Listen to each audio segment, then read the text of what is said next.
नमस्कार, मैं प्रिंस कुमार सिंह और आप देख रहे हैं पॉजिटिव इंडिया। आज हमारे साथ एक ऐसे व्यक्ति हैं जो किसी पहचान के मोहताज नहीं हैं। ये बाबा ब्रह्मेश्वर मुखिया के हनुमान कहे जाते हैं। नाम है इनका बाके बिहारी शर्मा। स्वागत है आपका। बोलिए। आज हम आपसे बात करने आए हैं रणवीर सेना पे। रणवीर सेना का गठन मुखिया जी ने क्यों किया था, इसके पीछे क्या उद्देश्य था और उद्देश्य सफल हुआ या नहीं हुआ? मुखिया जी रणवीर सेना का गठन अत्याचार हो रहा था भूमिहार समाज पर, उससे उबिया करके विरोध में इस चीज़ को सेना को गठन किया। हाँ, और जिस समय गठन हुआ था उस समय हमको उनसे परिचय नहीं था। जब हमारे कि यहाँ 97 में हमारे ऊपर नाकाबंदी हुआ, तब हम सोचे कि समाज का एक संगठन चल रहा है तो हम उनसे मिले। तो हम पता लगा करके और उसका सदस्य बन के 97 में उनसे भेंट किया। 1997 में? जी। आपकी पहली मुलाकात उनसे 1997 में? जी हाँ, पटना में एक आपके कदम कुआं। आप उनके किस चीज़ से प्रभावित थे? उनकी न्याय और सत्यता और कर्मठता से मैं प्रभावित था। रणवीर सेना के गठन का उद्देश्य क्या था? अत्याचार को मिटाना। अत्याचार ये किन लोगों द्वारा किया जा रहा है? माले और आज MCC और कहा जाता है, जितने वामपंथी हैं सभी थे अत्याचार। किस प्रकार का अत्याचार?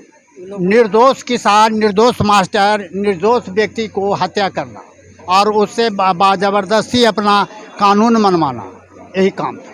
हम जाता है कि उस समय हजारों एकड़ जमीन भी लोगों ने झंडा गाड़ दिया था। जमीन भूमिहार की मां समान होती है। हाँ, उस समय, उससे पहले हमको सोनवर्षा के इस समय सीनियर वकील हैं, वरिष्ठ वकील हैं, माननीय वकील हैं राम सुरेश राय थे। वो हमारे लिए, समाज के लिए कोर्ट में, हाई कोर्ट में लड़े थे।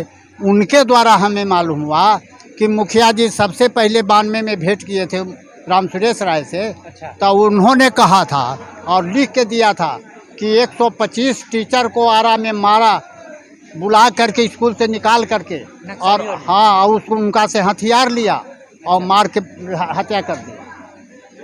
और निर्दोष किसान तो कितना मरा उसका कोई ठिकाना नहीं। उस समय भी था किसी किसान लोग को आरा में क्षेत्र में मार के फेंक दिया जाता था, तो 3-3 रोज तक लाश बाद में फेंका हुआ रहता था। न प्रशासन का हिम्मत था कि जाके उसको उठा के लावे, और न जिसका परिवार मरा था उसको लाने हिम्मत था। यानी कि नक्सलियों द्वारा मर्डर किया जाता था। हाँ। 3-3 दिन तक लाश तक नहीं उठाया जाता। कोई नहीं, कोई। हाँ, डर के इतना व्याप्त था, माने सरकार के भी पास और परिवार के पास। तो प्रशासन इतना ज्यादा लाचार था? एकदम लाचार, एकदम लाचार था। उसका तो उदाहरण है, अब जाके पता लीजिए आरा में कि क्या बात है कि नहीं। यानी कि उस समय सरकारी तंत्र, सरकारी मशीनरी जो भी थी वो पूरी तरह से एकदम ध्वस्त थी, ध्वस्त थी।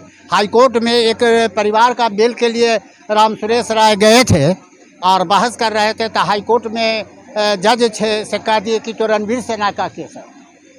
तो राम सुरेश राय ने खुल करके कहा कि सर, हमारा बहस सुन लिया जाए, उसके बाद जो आपका न्याय होगा मान लेंगे। कहीं न किसी कोर्ट भी रणवीर सेना है, कोर्ट जज थे हाई कोर्ट के, कहीं कि हम रणवीर सेना है, कहीं कि आप बाभन हैं, भूमिहार हैं और मराया है या मुदालय है, वो आपको बाभन है, इसलिए रणवीर सेना है। और हम लायर हूँ, हम भी बाभन हैं, हम भी रणवीर सेना। हम कोर्ट को चैलेंज करते हैं कि आप 8 रोज छुट्टी लेकर के और घर जाइए, और घर से 8 रोज में लौट आइएगा नीचे सूखे, तो हम आपको गटा काट दें। अंत में जज को मानना पड़ा कि बात सही है। अत्याचार के विरुद्ध में माने इस चीज़ को गठन मुखिया जी किए और उसमें सफल हुए। बाकी कुछ लोग, राजनीति लोग था, मुखिया जी हमसे कहे थे कि भाई आप फर्स्ट फेज की लड़ाई हम जीत के ले, सेकेंड फेज की लड़ाई आ रहा है, ये हमारा अपना समाज चौतरफा हम पर हमला करेगा, और वही चौतरफा हमला के शिकार मुखिया जी हुए। रणवीर सेना का गठन जब किया गया था तो उस समय कितने लोग शुरुआती के दिनों में शामिल हुए थे? और बताया जाता है कि बाद के दिनों में सैकड़ों लोग शामिल हो गए। और उसमें सिर्फ बाभन ही भूमिहार ही नहीं थे, दूसरी जाति के भी लोग थे और दूसरी जाति के लोग भी सताए जा रहे थे। ये तो कोई भूमिहार की लड़ाई अकेले की लड़ाई तो थी नहीं। पहले की जो लड़ाई जी थी, शुरू में लड़ाई में चला था, प्योर भूमिहारे पर चला था। अच्छा। और बाद में दूसरों जातों को भी करने लगा, तो उससे उबिया करके वे हमारे साथ भी आए और उनका मैं स्वागत किया, न कि हम उसको तिरस्कार किया। कितने लोगों से रणवीर सेना की शुरुआत की गई थी? वह तो हम नहीं बता सकते हैं सर, कहे नहीं कि हम तो 92 से उनका गठन हुआ और हम 97 में जुटे, तो हम क्या बता सकते थे अंदरूनी की बात। मुखिया जी से जब आपने बात की और उन्होंने कहा कि हमारा फर्स्ट फेज का लड़ाई हाँ, कंप्लीट हो चुका हाँ, है और हाँ, हम लोग सेकेंड फेज में जा रहे हैं, हाँ, और ये जड़ से इसको खत्म करेंगे, तो क्या लगता है आपको हमको? ये जड़ से खत्म हो पाया है? नहीं, जड़ से खत्म नहीं हो पाया है, आज भी चल रहा है। जैसे मुखिया जी का भी हत्या हुआ है, हम लोग धारणा कारगिल पर बैठे हुए थे उनकी न्याय जांच के लिए, सीबीआई से मांग के लिए, तो हम लोग 4-5 रोज जब कारगिल चौक पर बैठ के धारणा दे रहे थे, तो उस समय पुलिस गाड़ी में लोग लगा हुआ था, सब 10-10 को गाड़ी था, और उस समय कहते थे कि डीजीपी ने उनकी हत्या के डीजीपी ने गए हैं, और हमारे सामने डीजीपी गए और उनको पैर छू कर के प्रणाम किया है और कहीं कि हमारा बड़ा भाई का हत्या हो गया, हम इसका न्याय 1 महीना के अंदर दूध के दूध और पानी के पानी करेंगे। और 1 महीना के अंदर जब न्याय नहीं मिला तो हम लोग जाके उनको पर्सनल ऑफिस में मिला, तो पर्सनल ऑफिस में हम लोग पूछा क्या आप राजनीतिक दबाव में आके मैंने उनका फैसला नहीं कर रहे हैं, तो साफ साफ डीजीपी ने उस अभयानंद जी ने कहा था कि हम इससे इनकार नहीं कर सकते।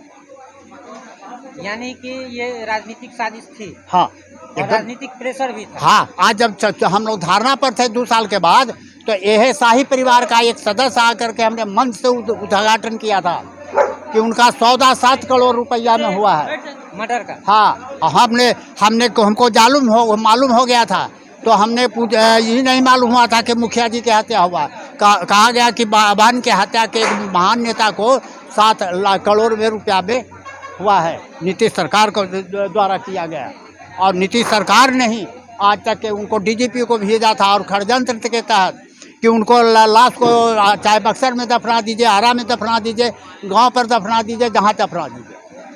जब उनको पोस्टमार्टम हो गया, बेटा आए, तो हम लोग कहे कि आपका काम था पोस्टमार्टम तक आप करवा लिया, ठीक है, अब ये समाज के बाप हो गए, समाज इनका बांस घाट में कल दाह संस्कार करेगा और 8 बजे आपके डेरा से उनका रथी निकलेगा, और वही हुआ।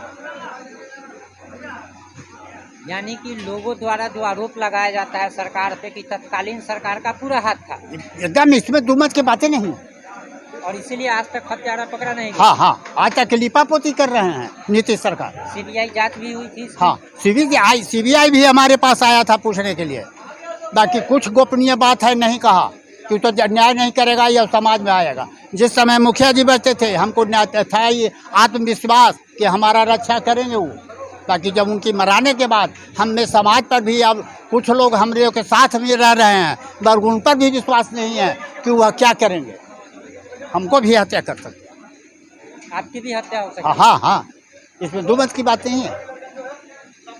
अब हमारा 2 महत्वपूर्ण सवाल। हाँ, बोलिए। पहला सवाल ये है कि मुखिया जी ने जो सपना देखा था वो आपके द्वारा ही कहा गया अभी कि पूरा नहीं हो पाया। हाँ, और सुनने में आ रहा है कि युवा रणवीर सेना का गठन हुआ। हाँ, देखिए, रणवीर सेना का गठन नहीं हुआ, हमारे समाज पर और युवा पर अत्याचार होगा तो युवा एकजुट होकर उसके लिए लड़ने के लिए आगाड़ी हो जाएगा। तहिना भी अत्याचार हो रहा था तो एकजुट होकर के 10 से 5 माने एरिया क्षेत्र में 10 से 5 आदमी मिलकर लड़े थे, और दूसरा नहीं लड़े। करकट बीघा के मुखिया जी भी शिवनाथ बाबू है, उनसे डीजीपी आए के पट्टा में बुलाए थे कि आप संगठन का माने कमांडर हैं, तो जी हाँ हम कमांडर हैं रणवीर सेना का। साफ शब्द में कहा था कि हम कमांडर हैं, तो कितना सेना है इसका कोई ठिकाना नहीं कि कितना है, तो क्या हथियार है, तो वो क्या हथियार है, तो साफ शब्द में कहे थे कि जो हमारे पास हथियार है वह बिहार सरकार के पास नहीं है। कहाँ से लाए, हम कहाँ से लाए नहीं बता। यानी आपके कहने का मतलब ये है कि उस समय भी सरकार अपराधियों के, उग्रवादियों के जो भी नक्सली हैं उनसे लड़ नहीं पा रही थी। आज भी नहीं लड़ पा रही है, जिसके कारण आज तो सरकार के साथ है, आज तो सरकार माओवादी जितने हैं आज सरकार के साथ है। माओवादी के साथ मिलकर सरकार चला रहे हैं। चला रहे हैं अभी। और उस समय भी जो राजद थे तो यही हत्या करवाए थे, चारों बगल करवा रहे थे कि भय से हमको बोले नहीं। आज भी उनके साथ है, ये तो प्रत्यक्ष है। और ये हत्या करवा के फिर वहीं जाके गण जोड़ दिए। क्या ये हम लोग को न्याय दे देंगे थोड़े? और फिर न्याय के लिए ज़्यादा अत्याचार करेंगे तो फिर लोग को हम लोग को एकजुट होकर लड़ना पड़ेगा। इसमें दो इंतजार की बात नहीं है। हमारा नवयुवक के खून नहीं मर गया है, किसी इसके लिए उनको तो डर रहा है। अब हमारा महत्वपूर्ण एवं अंतिम सवाल ये है हाँ कि आज के युवाओं को हाँ जो मुखिया जी ने आने वाली पीढ़ी के लिए किया, हाँ जो आज अनजान है, जो नई पीढ़ी है, हाँ। उनको आप क्या संदेश देना चाहेंगे और उनको कैसे अपने हम इतने संदेश देंगे कि गलत मत करो और गलत बर्दाश्त भी मत करो। हमको भी सिखा के गए थे कि गलत बर्दाश्त मत कीजिए। और समाज यदि बैठ जाए तो समाज के सामने आपका परिवार, बेटा हो, भाई हो, बाप हो, और गलत करके आया है तो उसका सपोर्ट नहीं होना चाहिए, गलत का विरोध होना चाहिए, चाहे जो भी हो। इसलिए हम उस सिद्धांत को मानने के लिए अक्षर से एकदम माने तैयार हैं। हम गलत को सपोर्ट नहीं करते। उनसे जुड़ी कोई ऐसी घटना आप बताइए हमारे दर्शकों को, हाँ। जिससे लोग अनजान होंगे, उनके बारे में कुछ ऐसा बताइए हाँ। जिससे लोग अनजान होंगे और उस बात को जानकर वो मोटिवेट हो सके। मोटिवेट देखिए, मोटिवेट किसी को कहने पर नहीं होता है, खुद आत्मा में तकलीफ होता है किसी व्यक्ति को। तो जैसे हमरे पर नाकाबंदी लगा तो हमने खुद से मुखिया जी को पटना पहुंचा था, मुखिया जी नहीं गए थे। जिसको प्यास लगता है वह कुआं के पास आता है, कुआं उसके पास नहीं जाता। यानी कि जो लोग भी प्रताड़ित हुए, हाँ। वे खुद जाके मुखिया जी के साथ जुड़ गए। हाँ, नहीं जुट बना रहे थे जमात तो खुद जाके मिले। और मुखिया जी भी प्रयास किया कि जहाँ पर माने दो परिवार को दुखित है, नाकाबंदी है, खेत परीत है, उसमें जाकर सबको छुड़वाए और सारा चीज़ को माने व्यवस्था करके उनसे मुक्त करवाए लड़के। मुखिया जी तो हर जगह पैदल मार्च करते थे, गाड़ी नहीं उस समय था और न उस समय मोबाइल थी, वह पैदल चलते थे। और उतना पैदल चलने का किसी युवक में भी ताकत नहीं था जितना वो पैदल चलते, और जितना अपने हिष्ट पुष्ट थे, काम करने में भी हिष्ट पुष्ट थे। मुखिया जी कहाँ तक पढ़े लिखे थे, उनके जीवन के बारे में कुछ? हाँ, जानते हैं, BA तक किए हुए थे। वो तो फोर्स में रहते तो कमांडर होकर रिटायर करते। बाकी अब इसी बीच में लड़ाई पट गया तो पढ़ाई से डिवोट हो गए। वो तो लिख के कुछ शब्द देते थे, हमको परशुराम जयंती पर लिख के गया में दिए थे, और लोग ले जा करके उनको प्रोफेसर, हिंदी के प्रोफेसर, इंग्लिश के प्रोफेसर के सामने दिखाया गया। तो कहीं कि कौन विद्वान लिखे हैं कि ये एक शब्द नहीं, कहीं हर्षिकार न गलत है, न दीर्घकार गलत है, न कहीं अक्षर का बैठाव गलत है, ये तो विद्वान का लिखा हुआ। और जेल में भी 9.25 बरस रहे, वहाँ पर भी वो लिखते पढ़ते रहे। और जहाँ भी गए जेल में तो कहीं कि पहले हमको सेल दे दीजिए, हम जनरल वार्ड में नहीं रहे। और सेल में रह करके वो लिखते पढ़ते रहे। जेल में भी रहते थे तो वहाँ पे पढ़ाई लिखाई? हाँ, उनका चालू। अच्छा, उन्होंने तो सिर्फ भूमिहारियों की लड़ाई नहीं लड़ी, उन्होंने राजपूतों की लड़ाई लड़ी और भी हमको कॉपरेट आज तक बाबुए साहब किए, धन से, आर्थिक मदद से, जिस तरह से हुआ राजपूत। हाँ, और उतना मदद हमारा अपना समाज उनको नहीं कर सका जितना राजपूत लोग। हाँ हाँ, इस बात को आप मानते हैं? हाँ, एकदम मानते। अब कहे हैं, दिखाए हैं, बाकी उनका नाम आपके सामने नहीं रख सकते। हाँ, ठीक है, आप उस चीज़ को जो कॉन्फिडेंशियल है उस चीज़ को नहीं बताइए। हाँ। लेकिन मुखिया जी से जुड़े और भी कुछ ऐसे चीज़ें बताइए और भी ऐसी घटनाएं बताइए जिसको आज की युवा पीढ़ी नहीं जानती। युवा पीढ़ी सब जानती उनके है। योगदान को बताइए। हाँ, तो योगदान तो कह रहे थे कि ईमानदारी से उनके साथ मैं पटना में रहा हूँ, 2 साथी थे और रोक दिए थे। हम लोग को दिन भर भूखे रहे, वो भी भूखे चलते थे, न गाड़ी चलते थे, न माने पैदल चलते थे, इस महला से उस महला, और साथ ही चलते थे। कई बार हमको राम सुरेश राय से मिलने के लिए ले गए आसियाना में, पैदल कोले कोले कोले कोले कोले कोले, और जाकर वहाँ से बातचीत करवाया कि मैंने ये सबको मदद करवाया। मन डरते नहीं थे, रहते थे तो पतिए।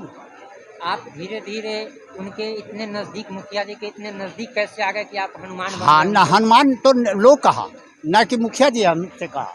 मुखिया जी के आदेश होता था, वो हम अक्षर सा पालन करते थे बिना सकोच के कि क्या ये वह गलत कभी तो बता नहीं सकते। हाँ, ये इतना बात उनके अनुयायी आरा लोग के कहते थे कि बबुआ कहीं से पैसा इकट्ठा करब तो हिसाब रखम न तो मुखिया कहीं ना बैठा के फजहत करता। बाकी आज तक के हमारे गया जिला के लोग कुछ जिनके पास शिकायत करने आए हमारे बारे में नहीं कहीं हमके साथ में रहने पर कहे तो किसी गेलो तो शिकायत होवे तू ना गेला हम कहीं कि हम कहाँ ला जाएंगे, हमसे वो पूछेंगे उसका जवाब देंगे। शिकायत करने वाले के पीछे कहाँ चले। हमारे गया जिला में 2 बार सभा में लगा, 12 में लगा था, महिमापुर में लगा था, शिकायत लोग कुछ किए, उसका जवाब हम समाज में बेच के दिया।